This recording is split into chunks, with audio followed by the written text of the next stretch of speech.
ابن صادق کی گزشتہ زندگی ناکامیوں کی ایک طویل داستان تھی۔ وہ یروشلم کے ایک متمول یہودی گھرانے میں پیدا ہوا۔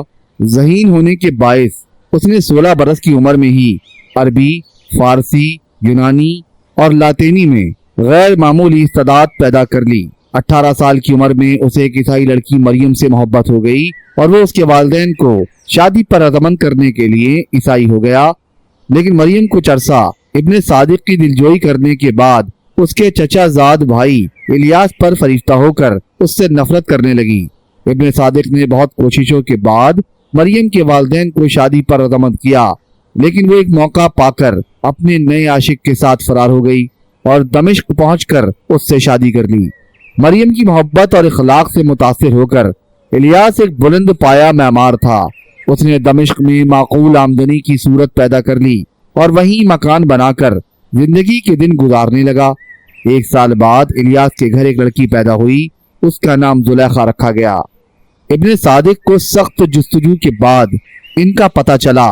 وہ دمشق پہنچا، وہاں محبوبہ اور بھائی کو عیش و آرام کی زندگی بسر کرتے دیکھ کر اس کے دل میں انتقام کی آگ بھڑک اٹھی۔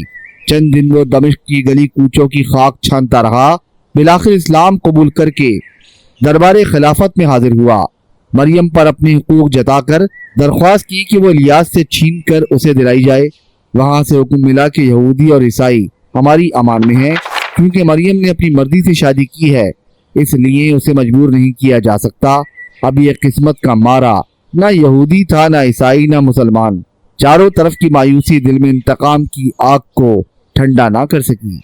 دمشق کی خاک چھاننے کے بعد یہ کوفہ میں حجاج بن یوسف کے پاس پہنچا اور اسے اپنی سرگزشت سنا کر مدد کی درخواست کی۔ حجاج نے خاموشی سے اس کی سرگزشت سنی۔ ابن صادق نے اس کی خاموشی سے فائدہ اٹھا کر اس کی تعریف کی اور دربار خلافت کی مذمت میں چند فقرے کہہ ڈالے۔ اس نے کہا، اگر آپ میرے دل سے پوچھیں تو میں کہوں گا کہ ذاتی قابلیت کے اعتبار سے آپ مسند خلافت کے زیادہ حقدار ہیں۔ ابھی ابن صادق کے فقرے کے آخری الفاظ ختم بھی نہ ہوئے تھے کہ حجاج نے ایک سپاہی کو آواز دی اور حکم دیا کہ اسے دھکے دے کر شہر سے نکال دو، اور ابن صادق کو مخاطب کرتے ہوئے کہا، تمہاری سزا قتل تھی، لیکن میں اس لیے درگزر کرتا ہوں کہ تم میرے ہاں ایک مہمان کی حیثیت سے آئے ہو۔ ابن صادق شام کے وقت شہر سے نکلا اور ایک رات ایک راہب کی جھونپڑے میں پناہ لے کر علی الصبح خطرناک عزائم کے ساتھ یروشلم کی طرف روانہ ہوا۔ وہ یروشلم میں بھی زیادہ دیر نہ ٹھہر سکا۔ چند سال تک وہ اپنے بھائی اور محبوبہ کے علاوہ تمام دنیا کے خلاف جذبہ انتقام لیے مارا مارا پھرتا رہا۔ بالآخر اس نے اپنے ساتھ شرپسندوں کی ایک خطرناک جماعت پیدا کر لی اور ایک زبردست سازش کے ارادے سے انہیں تمام ملک میں پھیلا دیا۔ وہ اس مختصر جماعت کا روحانی پیشوا بن بیٹھا۔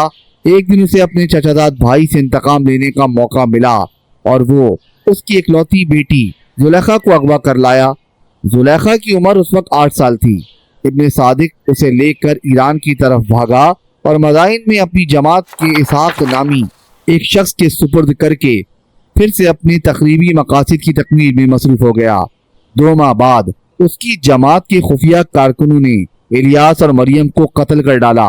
اس نے اس سفاکانہ قتل کے بعد بھی بس نہ کی اور اپنی بقیہ زندگی کو تمام دنیا کے لیے خطرناک بنانے کی ٹھان لی۔ عالم اسلام میں سیاسی اقتدار حاصل کرنے کی نیت سے وہ حکومت کے خلاف سازشوں میں مصروف ہو گیا۔ چند خارجیوں اور اسلام کے دشمنوں نے اس کے ساتھ بے پناہ عقیدت کا اظہار کیا، لیکن اس کے مقاصد کی تکمیل کے راستے میں مالی مشکلات حائل تھیں۔ اس کے ذہن میں ایک تدبیر آئی اور وہ 2 مہینوں کا سفر ہفتوں میں طے کرتا ہوا کیسر روم کے دربار میں حاضر ہوا۔ کیسر اگر مشرق میں اپنا کھویا ہوا اقتدار دوبارہ حاصل کرنا چاہتا تھا، تاہم ابھی تک اس کے دل میں اپنی آباء و اجداد شکستوں کی یاد تازہ تھی۔ اس نے ابن صادق کے ساتھ کھلے طور پر شریک عمل ہونے کی جرات نہ کی، لیکن مسلمانوں کے اس حد تک خطرناک دشمن کی حوصلہ افزائی ضروری خیال کی۔ اس نے ابن صادق سے کہا، ہم تمہاری ہر ممکن طریقے سے مدد کریں گے، لیکن جب تک مسلمان ایک ہیں ہم ان پر حملہ کرنا خلاف مصلحت سمجھتے ہیں۔ تم واپس جا کر اپنا کام جاری رکھو، ہم تمہاری خدمت کا خیال رکھیں گے۔ ابن صادق وہاں سے سونا چاندی اور جواہرات کے گرا بہا طوائف لے کر واپس آیا اور کوفہ و بصرہ کے درمیان ایک گمنام مقام کو اپنی قیامگاہ بنا کر اپنے تقریبی کام شروع کر دیا۔ حجاج کے خوف سے اس نے کئی سال تک اپنے خیالات کے اعلان کی جرات نہ کی اور تمام کوششوں کو اس کی نظروں سے پوشیدہ رکھنے کے لیے ہر ممکن احتیاط سے کام لیا۔ چند برس کی سر توڑ کوشش اور محنت سے اس نے 1000 اشخاص کی جماعت تیار کر لی۔ اس جماعت کے اکثر افراد ایسے تھے جن کا ضمیر وہ سونے اور چاندی کے عوض خرید چکا تھا۔ وہ قیصر روم کو اپنی خدمات سے باخبر رکھتا اور وہاں سے حسب ضرورت مدد منگوا لیتا۔ جب اس نے محسوس کیا کہ اس کی جماعت قدرے طاقتور ہو گئی ہے اور کوفہ و بصرہ کے اکثر لوگ حجاج سے نفرت کرتے ہیں، تو اپنے مد مقابل پر آخری ضرب لگانے کے لیے تیار ہو بیٹھا۔ ایک دن اس کے جاسوس نے اسے خبر دی کہ آج حجاج کوفہ میں گیا ہے اور ابن عامر فوجی بھرتی کے لیے تقریر کرنے والا ہے۔ اسے یہ بھی معلوم ہوا کہ بصرہ کے اکثر لوگ فوج میں بھرتی ہونے سے کتراتے ہیں۔ ابن صادق نے اس موقع سے فائدہ اٹھانا چاہا اور پہلی مرتبہ اپنے گوشے سے نکل کر اہل بصرہ کے عام جلسے میں حصہ لینے کی جرات کی۔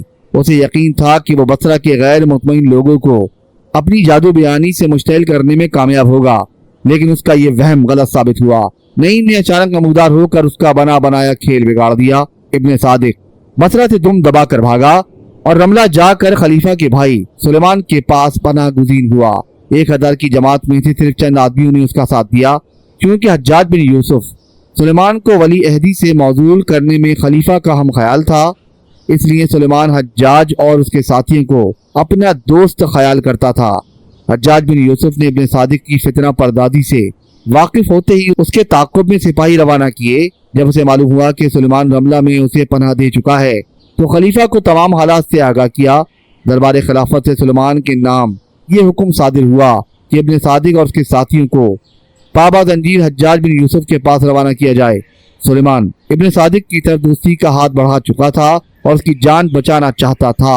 اس نے ابن صادق کو اصفہان کی طرف بھگا دیا اور دربار خلافت کو لکھ بھیجا ابن صادق رملہ سے فرار ہو گیا ہے۔ چند روز اصفہان کی خاک چھاننے کے بعد ابن صادق نے شیراز کا رخ کیا۔ شیراز سے 50 کوس کے فاصلے پر جنوب مشرق کی طرف پہاڑوں کے درمیان پرانے زمانے کا ایک غیر آباد قلعہ تھا۔ ابن صادق نے اسی قلعے میں پہنچ کر اطمینان کا سانس لیا اور اپنی تازہ مصیبتوں کی ذمہ داری نعیم پر عائد کرتے ہوئے اسے ایک عبرت ناک سزا دینے کے منصوبے باندھنے لگا۔ نعیم ابن صادق کے سامنے خاموشی سے کھڑا تھا۔ ایک سپاہی نے اچانک اسے دھکا دے کر منہ کے بل زمین پر گرا دیا اور کہا، بے وقوف، یہ بصرہ کی مسجد نہیں، اس وقت تم ہمارے امیر کے دربار میں کھڑے ہو یا غستاخوں کے سر قلم کیے جاتے ہیں۔ ابن صادق نے اس حرکت پر غصے کا اظہار کرتے ہوئے کہا، بے وقوف ہو تم، بہادروں کو بہادروں کے ساتھ اس طرح پیش نہیں آنا چاہیے۔ یہ کہہ کر ابن صادق اپنی جگہ سے اٹھا اور نعیم کو بازو کا سہارا دے کر کھڑا کیا۔ فرش پر گرنے سے نعیم کی ناک سے خون بہہ رہا تھا۔ ابن صادق نے اپنے رومال سے اس کا منہ پہنچا اور اس کی طرف ایک حقارت آمیز تبسم کے ساتھ دیکھتے ہوئے کہا، میں نے سنا ہے کہ آپ اپنے میزبان کا نام نہایت بے قراری سے پوچھتے رہے ہیں۔ افسوس آپ کو بہت انتظار کرنا پڑا۔ میری بھی خواہش تھی کہ بہت جلد آپ کی خدمت میں حاضر ہو کر آپ کی زیارت کروں، لیکن فرصت نہ ملی۔ آج آپ سے مل کر جو مسرت میرے دل کو ہوئی ہے وہ میں ہی جانتا ہوں۔ مجھے یقین ہے کہ آپ بھی اپنے پرانے دوست سے مل کر بہت خوش ہوئے ہوں گے۔ کہیے طبیعت کیسی ہے؟ آپ کا رنگ بہت زرد ہو رہا ہے۔ میرے خیال میں اس کوٹری کی تنگی اور تاریکی میں آپ کی مجاہدانہ طبیعت بہت پریشان ہوئی ہوگی، لیکن آپ شاید نہیں جانتے کہ اس چھوٹے سے قلعے میں کوئی بڑی کوٹری نہیں، اس لیے میرے آدمی آپ کو وہیں رکھنے پر مجبور تھے۔ آج میں نے تھوڑی دیر کے لیے آپ کو اس لیے باہر نکالا ہے کہ آپ روشنی اور تاریکی میں امتیاز کرنے والی حصے آری نہ ہو جائیں، لیکن آپ تو میری طرف اس طرح دیکھ رہے ہیں جیسے میں کوئی اجنبی ہوں۔ پہچانتے نہیں آپ مجھے؟ آپ سے میرا تعارف بصرہ میں ہوا تھا۔ اگرچہ ہماری پہلی ملاقات نہایت ناخوشگوار حالت میں ہوئی تھی، تاہم ہمارے تعلقات اس دن سے کچھ ایسے نہیں کہ ایک دوسرے کو بھول سکیں۔